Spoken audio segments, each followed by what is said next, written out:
So for about 2 days now I've just been going up and down here to the road and helping out and going to the neighbor. So I thought while I'm doing this we might as well check out a few of the flower species along the way. Not going into the veld or anything, just checking out the flower species that are on the road. This one here is the kapokbosie. It's got the seeds in these little woolly seed carrying pods. They're not very palatable to the animals, but they do eat them, and it's very fragrant, almost thyme-like smell when you crush them.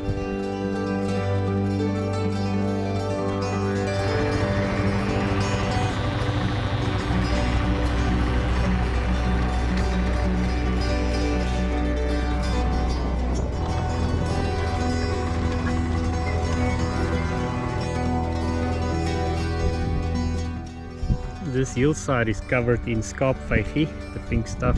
It's a succulent. Contains a lot of water. It is used by livestock, but if I remember correctly, they can get kidney stones, bladder stones if they eat too much of this. So it's not ideal.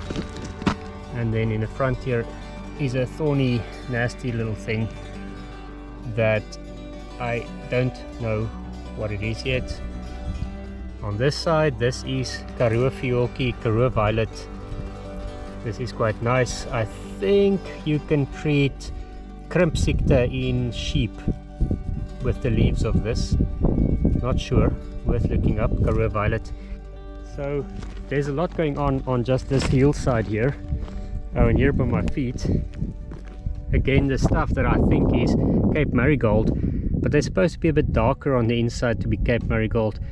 The leaves do look like Cape Marigold leaves.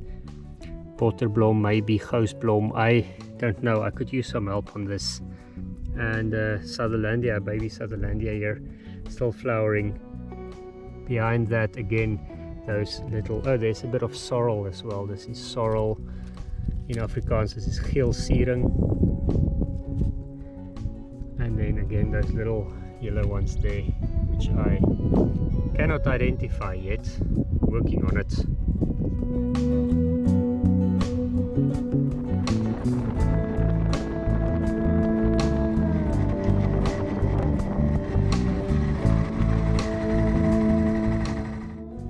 These ones everywhere here, blauwblommetjie, and they're surrounded here by kraalbos. And they were used in the old days to build kraals with. They're not palatable and they won't be grazed, but if times are tough, the animals will eat them, and they're not good at all. They're toxic. Also in the middle of the road here, I've got all these curly things. They're actually everywhere, and they have this frosty look to them, and they have this spinachy taste. And they can be used as a substitute for spinach in salads, just a bit more salty.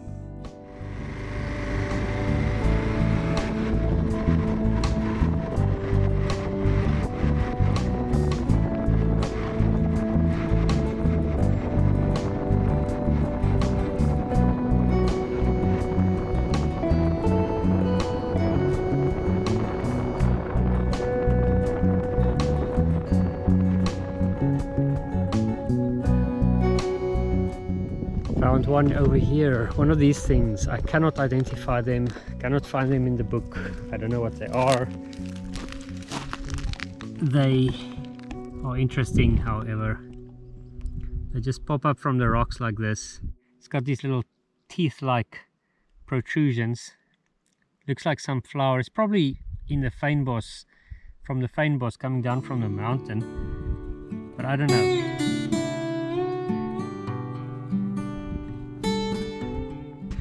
These ones I believe are called kapokkie, tiny little rose looking things. Not to be confused with kapokbos, the one with the woolly seeds we just saw. Kapokkie, still the same meaning of kapok, is this frosty type deal that they've got going on there. There's actually a red one that's got a similar looking flower. Let me see if we can find any of them. There's Kapok Bos. Some more Kapoki. There we go. Mooi Blompleisterbos. These guys. Similar tiny looking flowers to the Kapoki. I really don't know what the English name is for this. Mooi Blompleisterbos. I'll look it up and add it into the title there so that you can Google it. It's pretty. Tiny little rose. Doll's rose.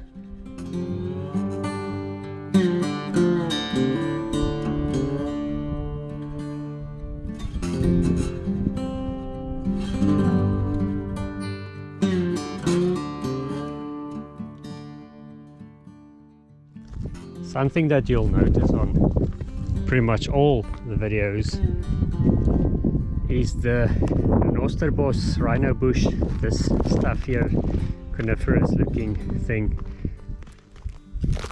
Some people say it's palatable for livestock use, others say it's not. Our goats and sheep eat this, but only a little bit and then they move on. It's used as an infusion in gin. Can treat sinusitis, if I remember correctly, and some stomach issues, loss of appetite. So again, very common plant with uses again.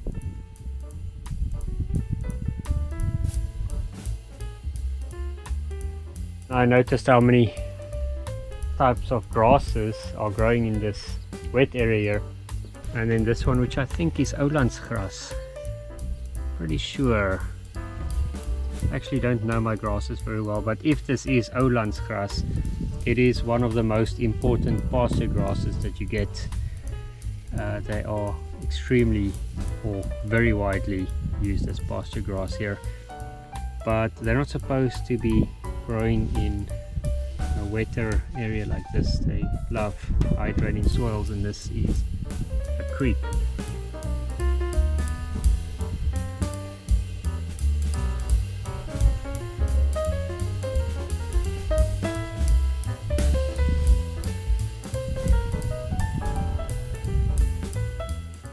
One of these things here between them, the pink ones, is one of the opslag, and these are the ones that just pop out. There's many kinds of opslag. Pink opslag, this one, I think it's quite palatable. That's probably why it's hiding under a bunch of pioneers. We started seeing these pelargoniums coming up now for the first time since we've been here. Very fragrant type. Smells like mint and maybe apple pie mixed. It's very nice, but this specific one we haven't seen before. It's new. It's nice to see though.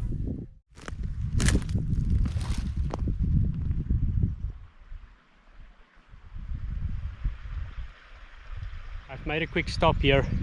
We're on the edge of the road, part of our access road, and on my other side here is a drop down about 20 or 25 meters down, and that stream comes from the big mountains in the back, and it's still flowing on this side quite strongly. I don't know if you can hear the water there, but it's almost as deep down there as the height of this invasive blue gum.